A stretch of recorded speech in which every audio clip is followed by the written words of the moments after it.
Hello, my name is Jeffrey Morel. I'm a creative writer and poet, and I'm going to be reading a poem of mine that's published in this issue of Rabble Review. It's called Secondhand Torture / Migrants in Guantanamo. I won't give too much backstory on what it's about, let it speak for itself. Before I start reading, I will say that if you enjoy my writing, you can find more of it by looking me up on Facebook or Instagram at Jeffrey Morel, Jef free as in freedom, Morel like the mushroom.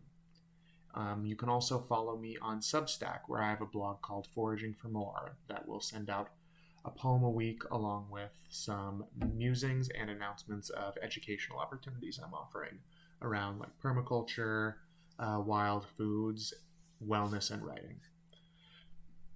Now, I'll just get into the poem, Secondhand Torture / Migrants in Guantanamo. It is torture, knowing others are being tortured, though I cannot compare my suffering to theirs, nor can I separate it. For though I may be far flung across the world by advantages as incidental as their adversities, whenever I feel the pains of mundane melodramas or leisure activity injuries, I am haunted by awareness of how much worse it could be. But not could be, is, for so many possessing a nervous system like mine, belonging to the same nervous system much larger, no matter where they fall along the intersectional dividing lines of nation, corporation, color, class, creed, sexuality, gender, or immigration status.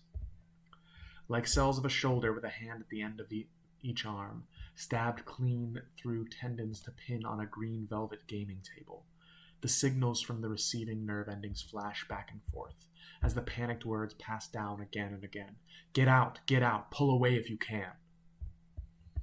Each twist does not come in isolation, but cuts deeper into flesh already infected over, so the blood spreads and the shock seeks to protect.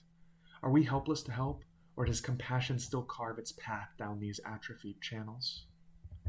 Whatever the torturers want of them, this is what they want of us. To become bystanders, consciously cut off from the affected limb for an ever-narrowing form of self-preservation. The more we disown, the smaller we become.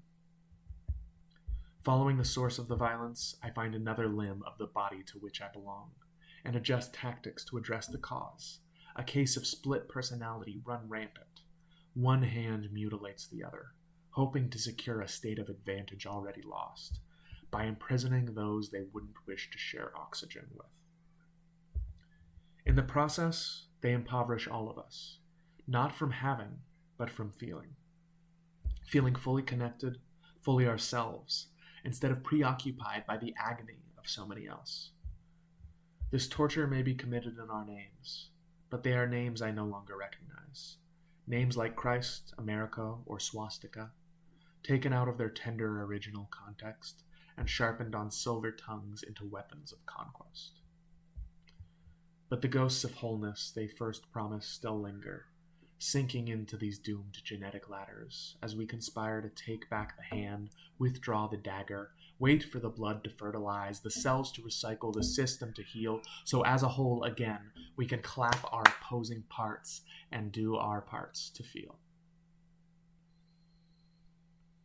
Nothing will undo the damage. Everyone will hurt to learn from it, especially those who consented, even by inaction, to inflict it. Thank you.